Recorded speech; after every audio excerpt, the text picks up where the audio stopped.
Nevada has been one of the two best domicile options for nomads in recent years. That may be changing.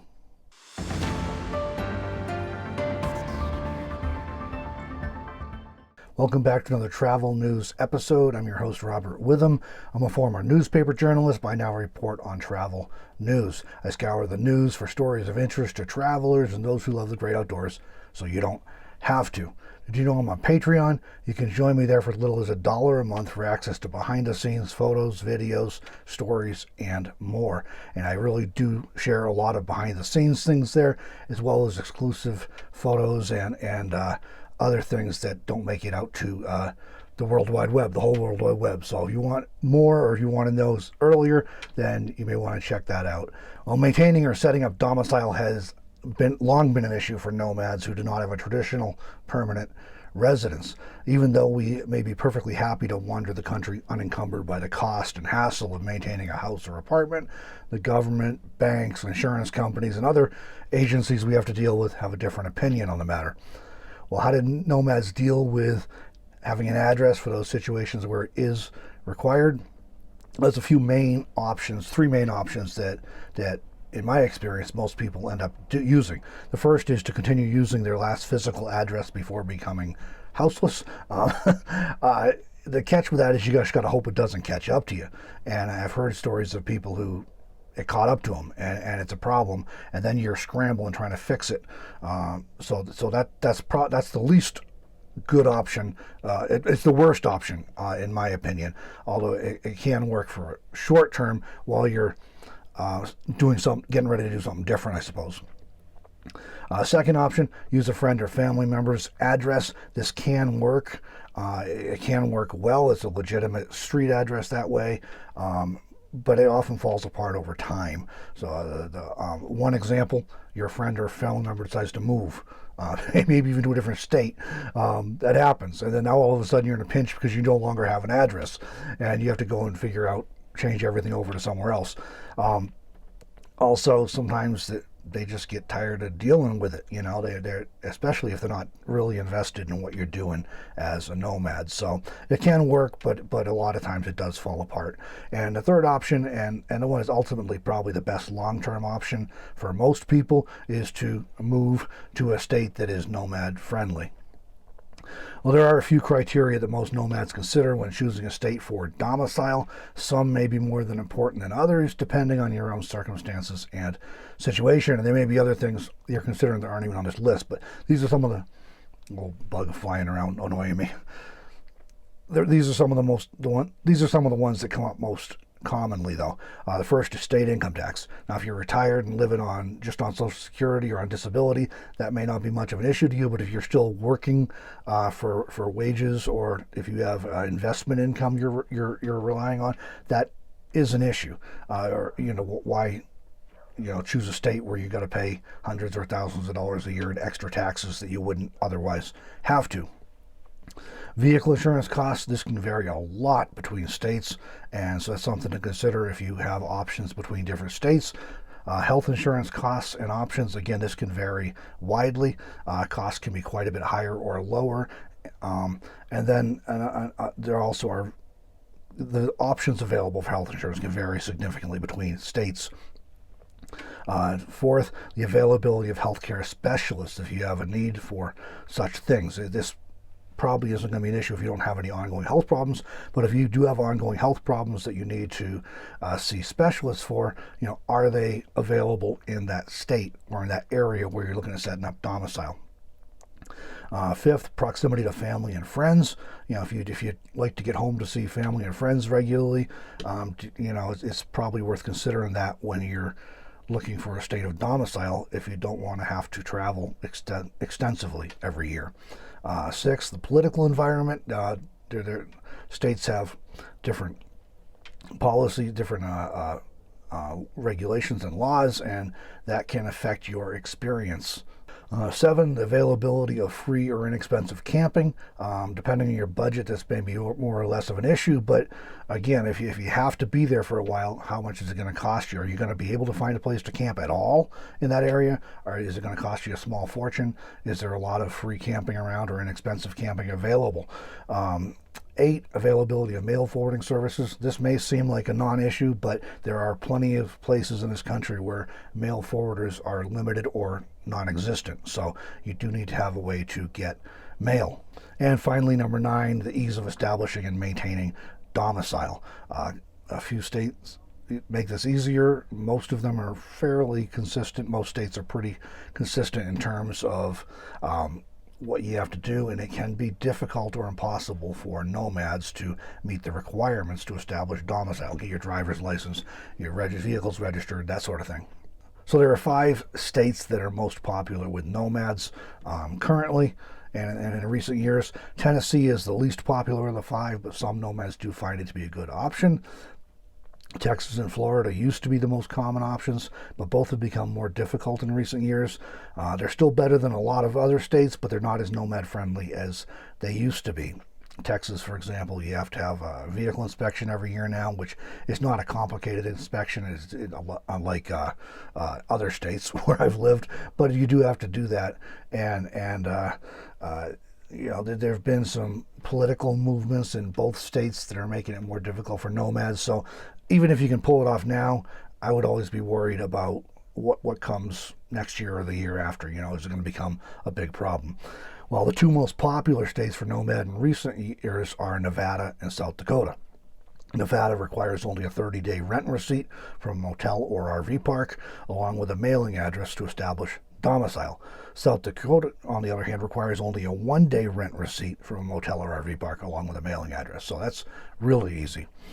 There are a few other variables that may come into play depending on your needs or circumstances. For example, South Dakota requires you to stay for 30 days if you want to obtain a CCW.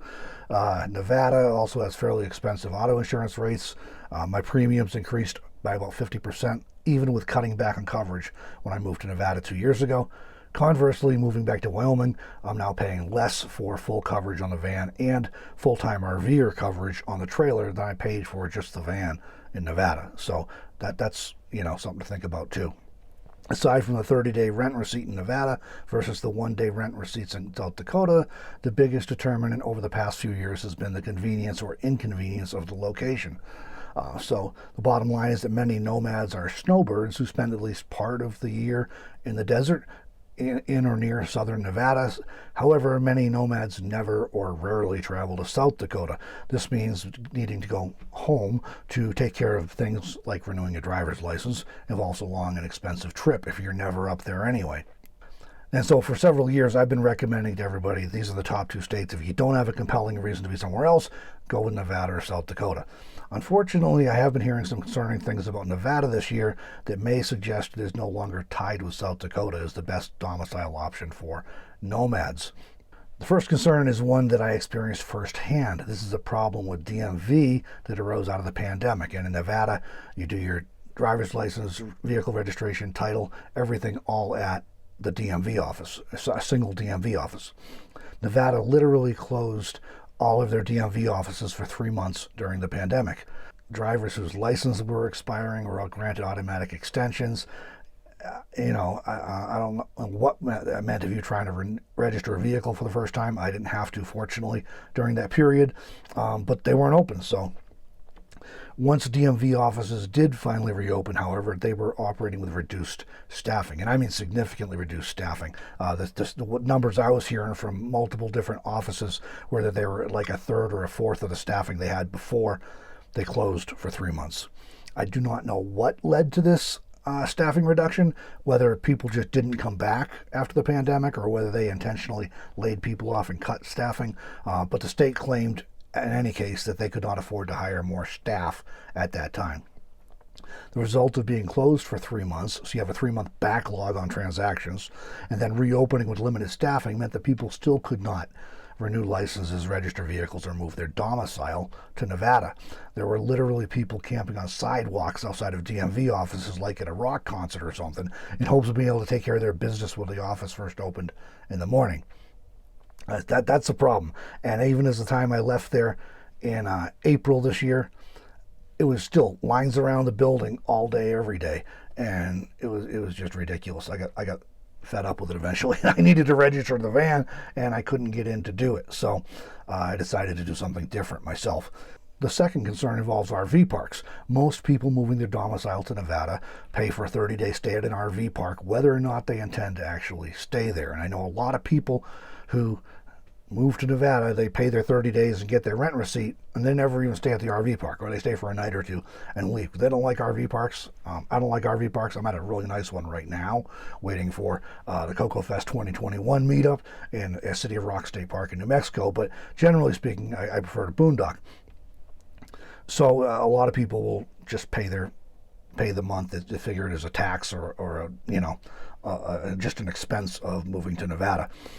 And of course, Nevada does require that 30-day rent receipt, which you have to have from a motel or an RV park if you're not renting an actual apartment or house or something.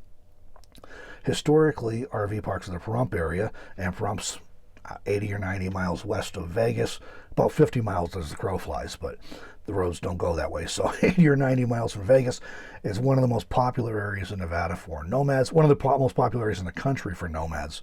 Well, in the past, RV parks in that area were not picky about the rigs that were allowed in the park. They were happy to just take your money for a months-long stay, knowing that a lot of people wouldn't even stay. Over the past few months, however, I have heard from multiple people, some of whom I know personally, who have called every RV park in the Pahrump area only to be told that they only allow RVs to stay. Vans and other DIY conversions are not allowed, according to what multiple people were being told by every RV park in the Pahrump area. This is definitely a change from past practice and creates a real problem for anyone who does not have an RV. I've always been in a van. Now, just this summer, I upgraded to a travel trailer, so it wouldn't affect me at this point, but a lot of nomads are in vans or other cargo trailers, other DIY conversions, and apparently what all the RV parks in Pahrump are saying, in that area are saying these days, is that they're not allowing anyone that's not in an RV. The only option in Nevada, then, if you cannot stay at an RV park, is to pay for a 30-day stay at a motel or rent an apartment on a short-term basis if you can find one. Either option is going to be more expensive than staying at an RV park for a month. Now, some nomads will still be able to do this if necessary. They'll be able to eat the cost. Others will not be able to afford these options. I already hear from people regularly who cannot afford the 30-day stay at an RV park in Pahrump. Over the past few years, RV parks in the Pahrump area have charged between $400 and $600 for a monthly stay, so it's not insignificant, but most people can scrape it up if they know and they're planning for it and saving for it. But I have been hearing the rates are increasing there, though. It is possible to find less expensive RV parks going to a more rural area like Beatty, which is 80 or 90 miles north of Pahrump. It may also be possible to find an RV park that will allow vans and DIY rigs in more rural areas as well. They may not be as picky as in Pahrump. So I have a video and an article on my website. I'll link to that in the video description below. And I made it a year and a half ago, and I went around to every RV park I could find in southern Nye County, Nevada, and including contact information. And the video shows what I could show of the RV parks. Some were gated, a few were gated and I couldn't get into, but it gives you an idea of what's out there from a dash cam. So you may find value in that. But at the time I recorded that a year and a half ago, there were definitely some RV parks in Pahrump where vans and cargo trailers were staying, and there were definitely some further north, like in Beatty. So Beatty may still be an option. The people I've been hearing from were trying to stay in Pahrump, and they were running into being told, no go if you're not in an RV. It's easy to think only of the implications for establishing domicile when considering this problem that RV parks are not allowing RVs to stay, but this would also be an issue if you needed to be in the area for an extended period of time, like if you needed ongoing health care due to an injury or illness. Living in a vehicle without air conditioning during summer in southern Nevada would literally be life-threatening. It's brutally hot down there in the summer. So if you don't have the option of staying in an RV park because you're in a DIY rig, that's something to think about too. What if you ever do need to stay for a period of time? So the third thing that's going on here in Nevada that I've been hearing about recently is that there are reports of DMV offices in Nevada are cracking down on proof of residency. In the past, they would accept any legitimate 30-day rent receipt, including from an RV park or motel, and would allow you to obtain your license and register your vehicle literally on the same day as you paid for your 30-day stay at an RV park or motel. So you could go check into an RV park go to DMV, register your vehicle, get your license, and leave, and never stay at the RV park, and you could leave Nevada if you wanted to. You could just, and your mail forwarder would get your title and driver's license and could send them to you. Now, so Nevada, Nomads are now encountering problems where DMV is requiring a formal printed receipt, like many other states, and even requiring people to wait 30 days from when they first paid rent in Nevada to get their registration and license. The way I read the law in Nevada, I don't see that being legit. It does clearly say you need the receipt, but there's nothing specifically in the law that says you have to stay 30 days. So this may be an administrative change at DMV that affects all the offices in the state, or it may only be an issue with certain DMV offices. I don't know on that front, but it's something to be aware of, that people are reporting having problems with this. So is Nevada still a good option for nomads? Well, I gave up, moved back to Wyoming. In fairness, though, the only reason I moved my domicile from Wyoming to Nevada was because my driver's license was expiring 2 years ago. My birthday's in January. I was planning on going back to Wyoming for Christmas. Turned out I wasn't going to be able to make it, and as a result, my license was going to expire a couple weeks after Christmas, and I wasn't going to be able to get there to renew it. Now, there was a workaround where I could have gone to an optometrist or ophthalmologist or whatever the right term is there in Nevada and had an eye exam done and mailed that along with a paper application to renew my license to Wyoming, and then they would have renewed it and mailed it to me. The problem is I just don't trust the post office anymore. If that got lost in the mail, my license would have expired and I would have had a big problem. I'm a nomad. I live in a vehicle. I was living in a van at the time. So I didn't want to take that risk. And I had to figure out something to fix the license. I wasn't going to be able to get back to Wyoming to take care of it. So moving to Nevada solved that problem at the time. Moving back to Wyoming this year required jumping through a lot of hoops and spending a lot of money, but it still was worth it to me. Wyoming makes sense for me because I have family there and base there throughout the summer each year. It is not, however, easy to establish domicile if you are not living in traditional housing. They're doing the real ID thing and have been for a number of years there. They're very strict about proving proof of residency and identity and lawful presence and all that stuff. So very traditional as far as that goes in when it comes to dealing with state DMV offices. While Wyoming will accept rent receipts from a residential RV park for proof of residency, the receipts must be computer generated and printed. They will not accept handwritten rent receipts. I know this because I ran into this, because the RV park I was staying at did handwritten rent receipts. Like you go to Staples or Office Max and buy a receipt book and that kind of thing, and they fill them on. And that's very common at smaller RV parks in my experience. So I had to jump through some additional hoops to prove my address to DMV to get my, or to WYDOT, actually, Wyoming DOT, to get my driver's license. They did it a little different there. You have Wyoming DOT has an office for driver's license services, and then you have the county clerk and the county treasurer. I'm forgetting which is which off the top of my head now, but one of them does titles and one does vehicle registrations and collects sales tax if applicable. So it is definitely more complicated, and that's typical in most states. So that's why people gravitate to these handful of states that make it a little bit easier. So for those who have already established domicile in Nevada, most of this is not going to be an issue. That is, so long as DMV offices remain open and staffing issues are addressed so that you can actually renew your driver's license or register a vehicle when you need to. Registration renewals can be done online in Nevada, and they just mail the registration and the new plate stickers to you. So the renewals aren't an issue. It's your driver's license and your registering a new vehicle that are a problem. And frankly, for me, I already saw him close down DMV for 3 months. I already saw him refuse to up the staffing to where it needed to be to take care of things that they tell people they have to do. You have to have a license. You have to register your vehicle. They just closed for 3 months. Then when they reopen it, I don't have the staffing to do it. So I don't trust the state of Nevada not to do that again. So will it happen? I don't know, but it can happen because it already has happened. And I just don't trust them. So, but as long as they're open, this isn't going to be as much of an issue for those who already have their domicile established there. For those considering moving their domicile to Nevada, I would recommend proceeding with caution. Be prepared to spend more money, jump through more hoops, and stay longer than it would have been necessary in the past due to these changes that are occurring. At this point in time, I would recommend considering South Dakota if the location will not be too inconvenient and you do not anticipate issues with health insurance networks. Of course, health insurance network requirements may be an issue no matter where you establish domicile. If you have a condition that requires ongoing care, they usually require you to have that done in network, and that can be a problem if you're traveling all the time. So, if you're never up there, that could be a challenge. On the other hand, I would not want to be stuck in southern Nevada during the summer either when temperatures are above 100 degrees every day. So that's not real attractive to me either.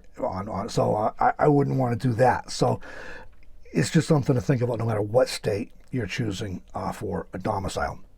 In case you're wondering, I would have moved my domicile to South Dakota this year had I not been able to satisfy the requirements in Wyoming. I was done dealing with Nevada. So that's me. Maybe you have a higher tolerance or higher patience for level 4 standing in line for hours and hours and hours outside a building, hoping you can get in before they just come out and say, sorry, we've got everybody we can today. Have a nice life. Try again tomorrow. I had way too much work on my plate to be wasting days standing in line at DMV offices. I was moving no matter what. But if I hadn't been able to work it out in Wyoming, I would have gone over to South Dakota and done that. Personally, I've taken Nevada off my list of good options for Nomads because of some of these things that are going on. That being said, I'm not telling anybody else what to do. If you think you can jump through those hoops and make it work in Nevada, and Nevada otherwise sounds like a good option for you, I mean, go for it. But I'm just sharing my experiences in Nevada, my experiences with other states, and my perspective as somebody who hears from a lot of nomads on an ongoing basis that it's getting tricky in Nevada. So I've taken it off my list of good options, but maybe it still will work for you. Well, don't forget, travelers, send me links or details for stories you think might be of interest. You can email those to me at robert.witham@gmail.com. And in the comments, I'd love to hear from you if you have any recent experiences in Nevada. Either you're trying to get through the process to establish domicile there, or you did it. And I'd love to hear from your experiences, were good, bad, indifferent, whatever. And that may help everybody who's thinking about this to have a better idea of if they want to tackle trying to move their domicile to Nevada. Well, now that you know what's going on out there, please like this video if you found value in it, and subscribe to the channel if you're not already. Please consider sharing this on social media if you found value in it, because it may we can get the word out to other people. That will help the channel as well. Thanks for joining me in this travel news episode.